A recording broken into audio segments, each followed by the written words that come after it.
안녕하세요. 뉴스 속난시 유다현입니다. 늦더위가 물러가면서 가을이 가까워졌습니다. 환절기에는 여러 가지 피부 질환들이 많이 나타나는 시기인데요.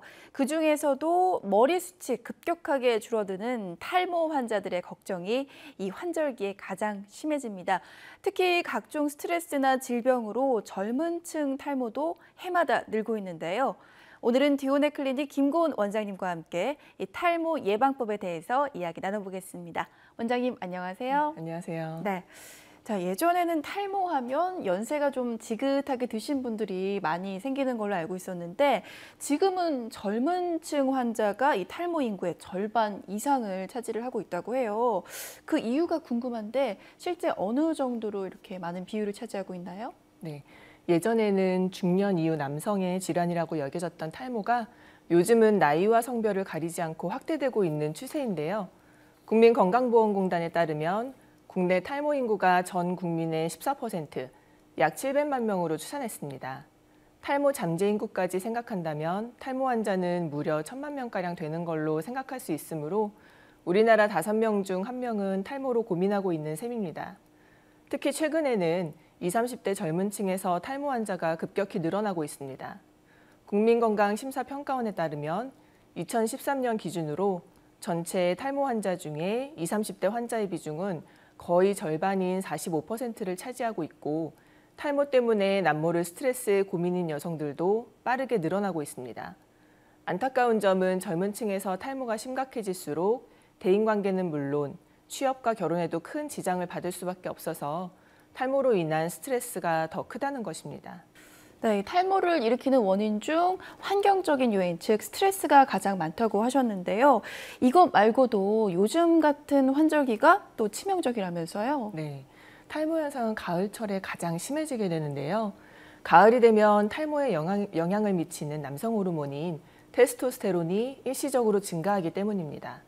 또한 여름 내내 강한 자외선에 시달린 두피는 상당히 지친 상태이기 때문에 환절기 특유의 건조하고 심한 일교차를 겪게 되면 유수분 밸런스가 파괴되고 수분이 증발하여 탈모가 발생하거나 심해질 수 있습니다. 따라서 탈모로 고민이신 분들은 가을철에 집중적인 관리가 필요하게 되는 것입니다. 또 머리를 감고 나면요, 머리카락이 또 수북이 빠지는 분들도 많거든요. 근데 이게 습관과도 영향이 있다고요? 네, 탈모를 예방하기 위한 방법 중에 가장 중요한 것이 바로 생활 습관입니다. 하루 종일 외부에 노출된 두피는 먼지와 노폐물이 쌓여있는 상태이기 때문에 집에 돌아오는 대로 깨끗이 씻어주는 것이 좋습니다.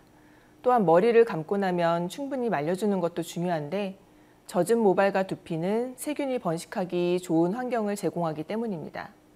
너무 뜨거운 바람은 두피와 모발을 건조하게 만들기 때문에 신선한 바람으로 말려주는 것이 좋습니다. 그리고 간혹 두피 마사지를 위해서 빗으로 두피를 세게 두드리는 분들이 있는데요. 이러한 행동은 오히려 모근을 상하게 해서 탈모를 악화시킬 수 있으므로 주의하셔야 합니다. 네, 그럼 이쯤에서 이 탈모 자가 진단법에 대해서도 한번 알아볼게요. 저 같은 경우도 가끔씩 머리숱이 좀 많이 빠진다 이런 생각이 드는 경우가 있거든요. 그런데 이렇게 평소보다 많이 빠진다 하는 것이 탈모 증상으로 봐도 될까요? 어떻게 봐야 되나요? 머리카락이 많이 빠진다고 해서 무조건 탈모라고 단정할 수는 없습니다. 탈모는 지루성 피부염이 있는 경우에도 나타날 수 있고 스트레스로 인한 원형 탈모증이나 여성형 또는 남성형 탈모 등 종류가 다양하기 때문에 증상도 제각각인데요.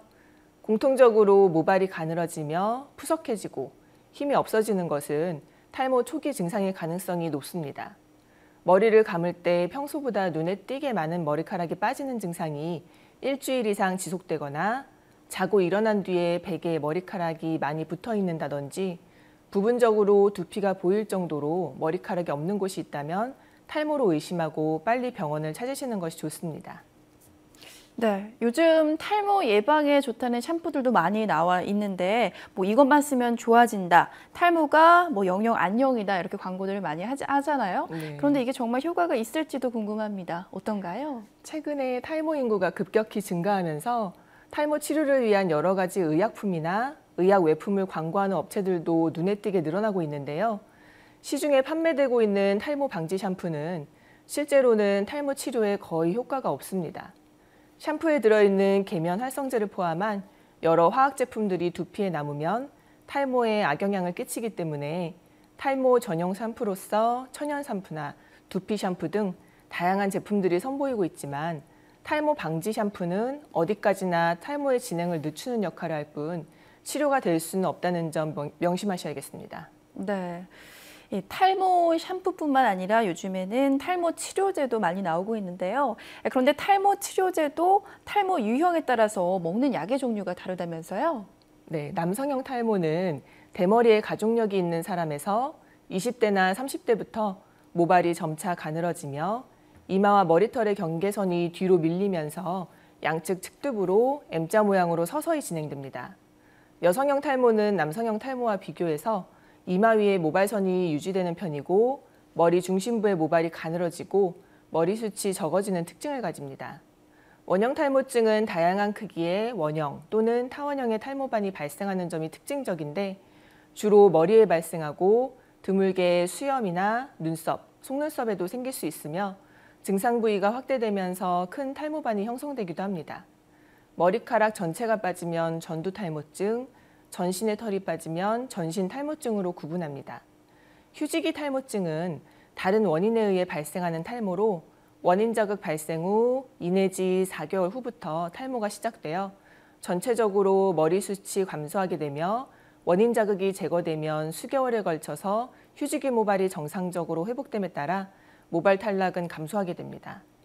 남성형 탈모나 여성형 탈모의 치료를 위해서 미녹시딜 등에 바르는 약, 피나스테라이드 등에 먹는 약, 모발 이식술 등이 이용되고 있고 원형 탈모증의 치료를 위해서는 국소 스테로이드 제제나 전신 스테로이드 제제, 면역요법 등이 이용되고 있습니다. 휴지기 탈모증은 원인이 제거되면 모발이 회복되기 때문에 원인을 확인하고 치료하는 것이 중요합니다. 네, 그럼 무엇보다도 예방이 가장 중요한 것 같은데요. 탈모 예방법에 대해서도 소개해 주시죠.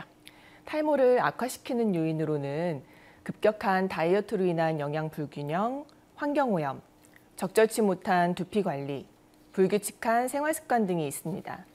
우선적으로 탈모의 예방을 위해서는 생활습관 개선이 필요한데요. 샴푸와 빗질 습관이 중요합니다. 낮 동안 두피에 쌓인 노폐물이 모공을 막아 탈모를 악화시킬 수 있기 때문에 외출 후 집에 돌아오면 머리를 감는 것이 좋고 샴푸를 하고 머리를 헹굴 때에는 샴푸가 모두 빠져나가도록 2번 이상 충분히 헹구시는 것이 좋습니다. 헤어젤이나 왁스 등의 스타일링 제품은 과도하게 사용 시 두피 염증을 유발하기 때문에 주의해야 하고 파마약이나 염색제도 두피 환경을 악화시키기 때문에 피해야 합니다. 또한 규칙적인 생활습관과 영양이 충분한 식사, 적당한 운동 등이 탈모의 예방에 도움이 될 수 있습니다. 하지만 일단 탈모가 진행된 경우에는 가급적 빨리 전문의와의 상담을 통해서 적절한 치료를 받는 것이 중요합니다. 탈모의 진행 속도는 개인차가 있지만 한 번 발견하고 난 후에는 지속적으로 악화되기 때문에 습관 교정만으로는 치료되기 어렵습니다. 네, 잘 알겠습니다. 오늘 말씀 고맙습니다.